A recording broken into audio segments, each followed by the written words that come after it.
You can do a guest entrance, Cash. You can cover the. Yeah. Okay, so Guest. let me see. Guest entrance. There it is.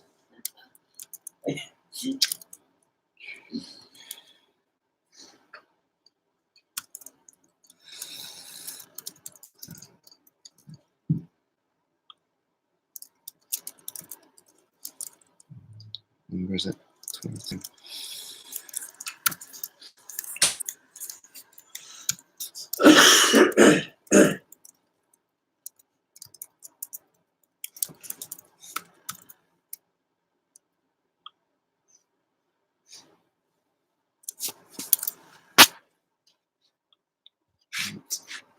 I think should work. I'll cut you out there, Cass. Oh no. Yeah. Sure. I'll be over here. Let me know if I need. All right. Just get the audio for the actual podcast. There we go. All right. Sitting comfortably? Oh, good. Good. Right. Keith, David Mayer, welcome aboard. Thank you. Thanks for coming down on this freezing, literally freezing December day. Well, officially 1 degrees Celsius. Keith, you are, well, I'm not sure if you know, but you're one of the reasons or the catalysts for this podcast even getting off the ground. So in our, what would they be, biannual coffee mornings up at Starbucks on the East Lancs Road, where we talk about football life and everything else. I don't know if you remember, it would have been about two and a bit years ago now. You gave me quite a stern pep talk and basically just told me to get my arse into gear and get this thing off the ground. So I don't know if you remember that one, do you? I do remember it, yes, I do. Yeah, so thank you for the kick up the backside at the right time.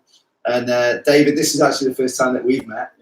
I actually feel like I've known you for about 15 years because I think, Keith, we met probably about 15 years ago now, didn't we? Will be, yes. Yeah. And I've kind of intertwined through our football journeys since. But David, I've probably had regular updates on your progress, but never actually met you. So good to finally meet you.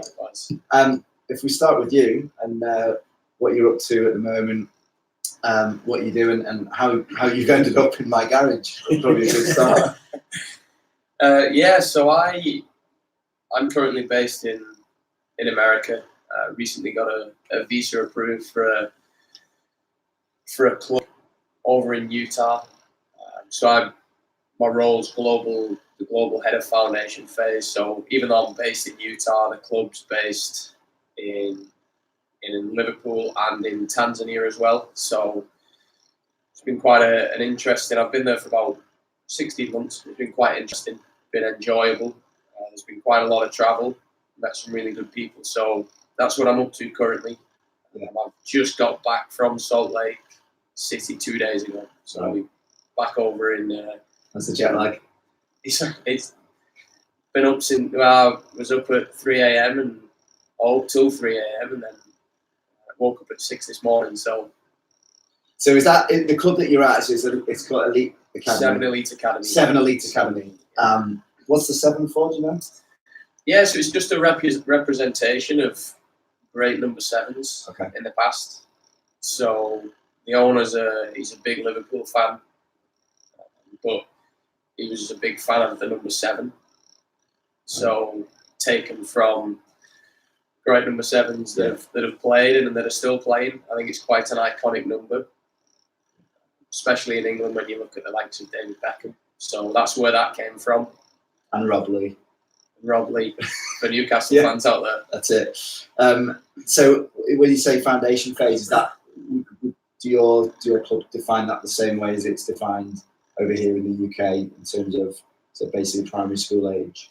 Yeah, so the club in the States, it's normally just run as you have director of coaching, which oversees boys. They'll have a director of coaching, they'll oversee girls. But the club doing it a little bit different, so they're actually modelling it off what is done in England. So my role oversees pre-academy from 4 years of age until 11. So I go from 4 till 11. I oversee the curriculum and play development, coach mentoring, and then oversee coach recruitment as well throughout the club. Yeah. So that, as well as a couple of other roles. Did you still get time on the grass? Yeah, I do. And the nice thing about it, so I've just got over there. I won't be taking a group for the rest of this season, but from next year I'll have a team to work with, which will be good. So I'll be able to coach and work full time with a team. But right now, even though I'm not taking a team, I will be going in. I'll be delivering sessions, and I'll be working alongside coaches. But I'll be spending a lot of time with kids, with players from 4 to 11. So I'll still have a lot of interaction with them. Good stuff. Good. You talking about on the grass, you're still getting out, aren't you, Keith? Actively, yes, I am. That's sort of keeps the knife sharp. You know, you've got to keep that going. So yes, I'm currently coaching, coach affiliate tutor for the FA. Equally, I'm coaching at a club, which allows me the opportunity to experiment and equally work with kids that I thoroughly enjoy spending time with. So it's like anything, you just got to keep moving along, and times change, but it's extremely fulfilling to be able to go out and work with players still, having spent such a long period of time in the game of football. Yeah, I'm getting withdrawal symptoms at the moment because the lads that I coach, the weather, I can't remember a winter as bad as this one. Maybe 2 years ago was bad, but this one seems to have topped it, and we've just been cancellation after cancellation. So we're just training literally at the moment. So we've had no fixture for about a month, and I miss it. Even though I'm not playing it anymore, I just miss seeing the boys out there, competing, and it's kind of like the fruits of your labour, isn't it? In some respect.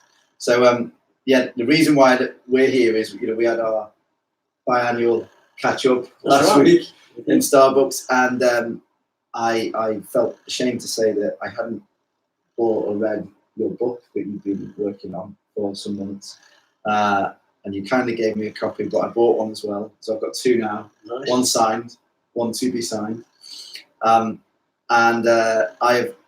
I've got to say thank you first, because I don't know a slower reader than me. I must have the reading age of an infant. I'm so slow, but I've managed to get through half of it. So it's about 6 chapters in a week, which is pretty good going for me. So that's probably a testament to you guys' writing skills, and I've really enjoyed it. I thought I tell you, the biggest praise that I can give for it is it's made me stop, think, and action a few things. So question what I've been doing and how I've been interacting with some of the players that I coach, and just put the book down for a moment and think twice about what I've been doing. So that's probably the biggest compliment I can give from the first 6 chapters that I've read so far. I don't know if you want to let us know how did this end up being in front of us? What was the journey to get there? Well, it started 15 years ago, actually. I started to write a book, and I never got past the first chapter. It was one of those where I couldn't break through anything other than why I was trying to write the book, and then I parked it. So 15 years, we go down the timeline, 15 years further down the line, I was down in London for a week, and I'm travelling back via train. David was heading to Salt Lake, yeah. So we've been together down in London. Had a good time down there, and then I had a real. You don't want to be dying with a book still in your head. So, and I had that urge to want to get it out, but it's just a matter of how and when. So we're travelling back, and I rang David up. I said, I'm writing a book. And he said, right, okay. Interested on what? So at that point, really didn't know, other than it was going to be a sport specific. Was it going to be football? And so he said, well, I'll give you a hand. and then that was it. So the rest is history. And then we started to format, get some detail, more detail around, not how it was going to look, but how's it going to get shaped up? We were going to get involved in this, and we're very fortunate. We have, like everybody else, some good people around us, and we tapped into their expertise. But we only actively started. First interview was the 4th of July. 4th of July. So May, we're sort of still building, but Taking notes. Yeah. What's the process that you go through? I mean, obviously, I've just finished an assignment for a university degree, and like you have an idea of the end in mind. You go out and research, and then you write. But academic writing, I imagine, is quite different. Yeah. Do you start off with what the structure is and what the chapters are and what the outcome is already, or how does it work? I think it changed throughout the process. It changed, but it was quite interesting. So on the course itself, the guy that delivered the course, somebody asked him a question around writing a book. Real simple. How do I write a book? And he said it's really easy. You just get your pen and start writing. Quite an interesting way to look at it, really, because I always thought that it was a process of you have to go from the start and write your introduction and then go through it. And really, so even though we decided in May, I didn't start writing until the actual writing started at the end of July. But between May and July, there was a lot of things going on. We were both very busy with other things, but it was a case of doing research, so to speak, getting ideas of chapter names, getting ideas of what it would contain. And then kind of as it went along, we started getting people within sports. It wasn't just football. We got people from different sports that we thought we would involve in the book, because even though there are a lot of football people in it, I think what the book relates to is synonymous across every sport. And I think it's the same whether you're also in business or whether you're working as a cashier. So we thought that we'd do it across different sports. And then as I started writing in July, at the end of July, we still had an idea. We knew where we wanted it to go, but it changed a lot between then up until probably 2 weeks before it actually got published. What happened there? The book was written. We'd sent it out to 3 people to proofread, and we'd spent that many hours writing it, revising it, reading it. I've probably read the book 50 times, if not more, and certain chapters more than that. But when we sent it out to these 3 people to proofread, they came back with suggestions, and I think that really added the icing on the cake, where it was just a little suggestion, and then all of a sudden things would change. And a move chapter would change, or something would move. Yeah, I think right up to the last minute it changed. And I think when David refers to a course, with someone on the course. We were down in London on a course, not a writing course. It was a business course. But I think in life, when you're living in your own little world, it's nice to have. And as David alluded to, we've got these 3 proofreaders, which are all specialists in their own arena, aren't they? One of them on linguistics, another extremely highly successful businessman, and one of them, incidentally, was the proofreader for the BBC for 12 years. You didn't know that until afterwards. And didn't know.